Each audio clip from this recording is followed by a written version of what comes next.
Alabaster, a short story by Tamz Tabraiz.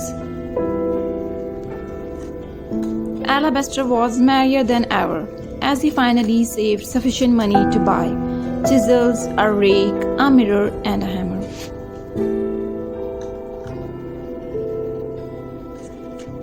Alabaster always knew that he had unmatchable skills and talents. However, he seldom got the required support and resources to prove himself.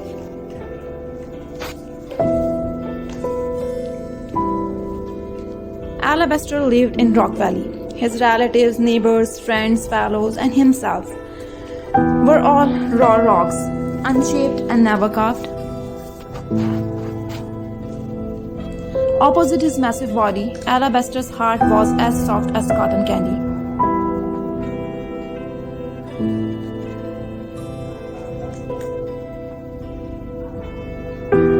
All the rocks of the town knew that no matter what, Alabaster could not turn down anyone in need.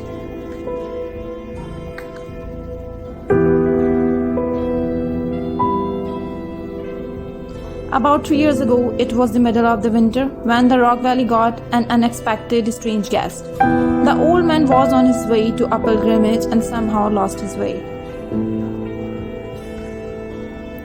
Unlike the rest of the village rocks, Alabaster offered the old man his hospitality without a second thought or hesitation.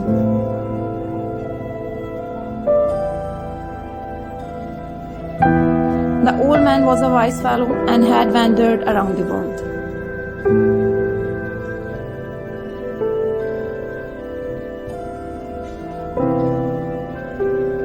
After dinner, Alabaster offered him some lemon tea, and they talked and talked for hours.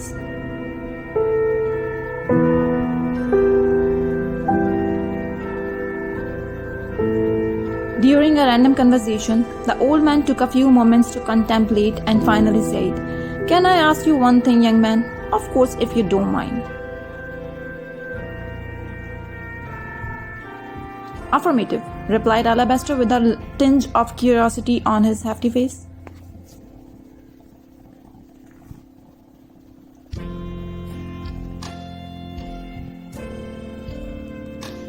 "Why are none of you carved?" questioned the old man. "None of you are what?"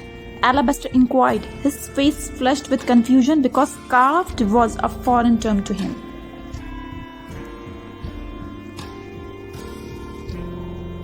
"Carved," said the old man.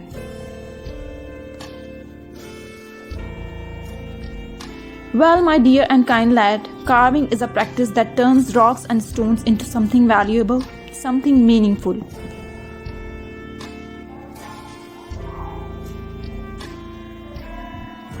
Have you ever been to Rome, Egypt, or Mount Rushmore?"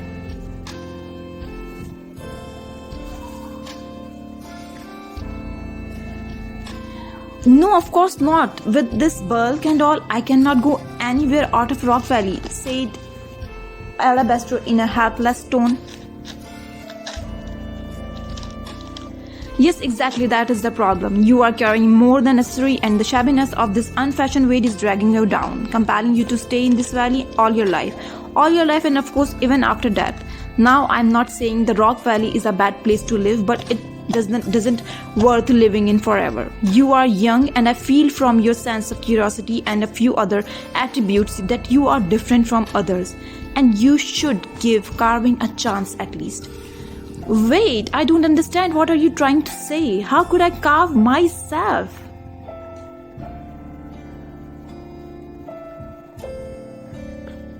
"That's pretty easy," said the old man. "I assume what you need is only a few tools. A giant mirror." The old man estimated the height and volume of Alabaster by squinting his eyes before saying giant, and determination. "From where I can get the tools? The mirror."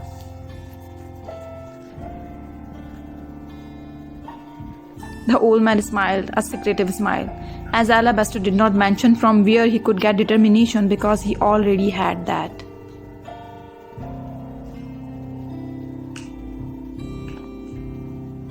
It took months for Alabaster to save sufficient money to buy what he wanted.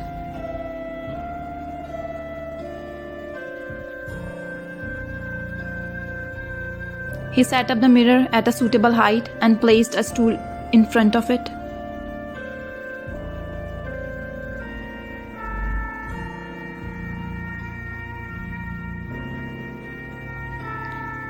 Though a mirror was not required in the early stages, Alabaster was as excited as a toddler on the night before a celebration and did not want to miss even a single step of this magical process.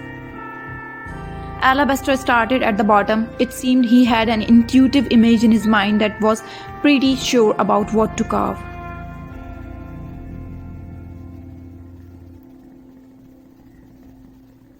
It was a bit tiresome for him, as he did not have the proper fingers to maneuver the tools swiftly and more deftly.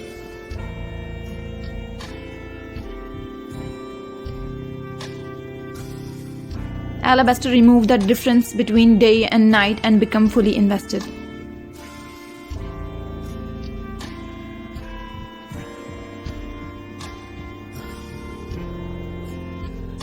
After months of unwavering effort, he was finally able to carve well-defined toes.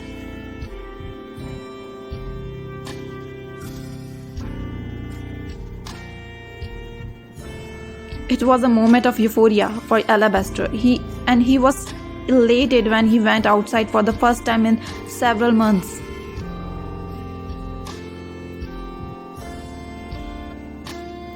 "See what I have carved," he exclaimed to his neighbor, his accomplishment audible.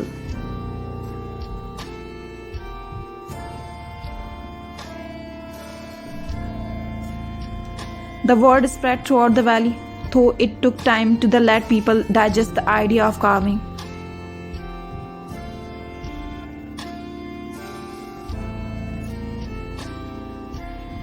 That evening, Alabaster celebrated the commencement of his victory by eating a nice supper at Rockdonald's. After devouring a huge cheesy burger with potato wedges, Alabaster washed down his meal with a bubbling glass of Coca-Cola. As soon as Alabaster reached home, content blowing a melodious whistle, while tapping his newly carved toes with every step, there was already a crowd gathered at his door. "What happened?" he asked, flabbergasted, and all his excitement and contentment vaporized in a jiffy. "Is everything all right?" he inquired again.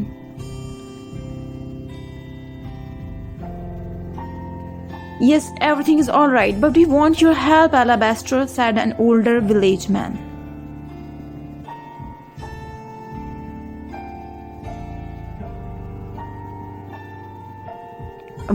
"Why not? Of course, whatever it is," the innately kind Alabaster replied.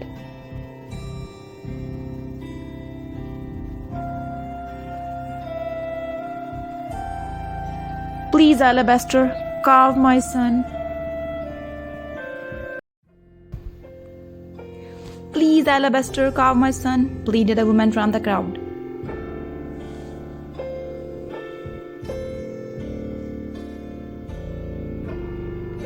"What?" Alabaster was feeling perplexed now, and with that, the whole crowd started to babble about the utter need to be carved.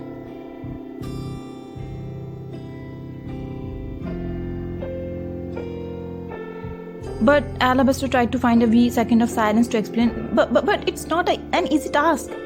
It took me months to just carve my toes," he stuttered. "I did not sleep for most of the nights. It is not possible to carve you all."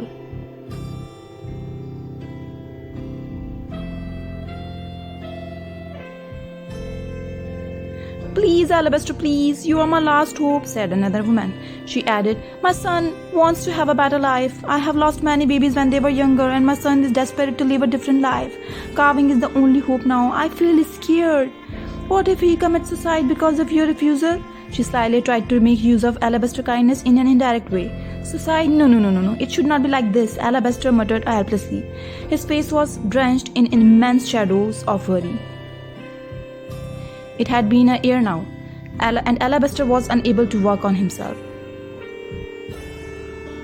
At this point, he had only a few moments to finish his already carved toes, because people from the valley were constantly coming for their carving.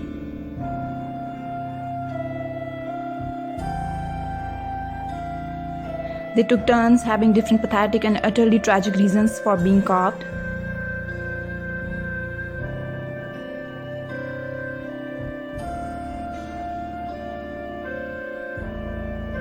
And the incredibly kind-hearted Alabaster continued to believe their excuses and tried to alleviate their suffering through his efforts, despite not knowing the veracity of the presented excuses.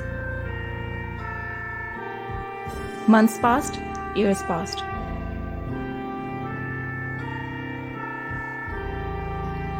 Older rocks portrayed their yearning to meet their offsprings and heaved the sighs that melted Alabaster's waxy heart to carve them too.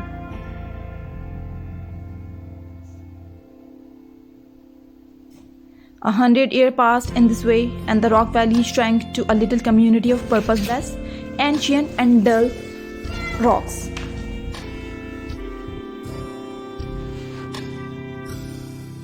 Alabaster became heftier due to the residue of years. It became irritating for him to just repeat the carving process again and again.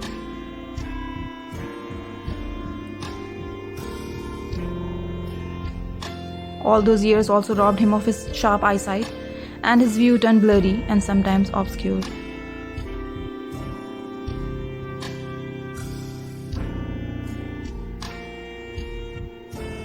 Finally, it is the time when I can again start carving myself.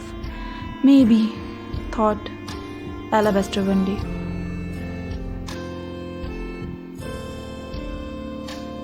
He sat his stool in front of the rotted, desilvering mirror, picked up his rusty, moldy chisel, and as he hit the hammer on the chisel, its tip snapped, flew, and came to the floor, taking the shards of the mirror with it.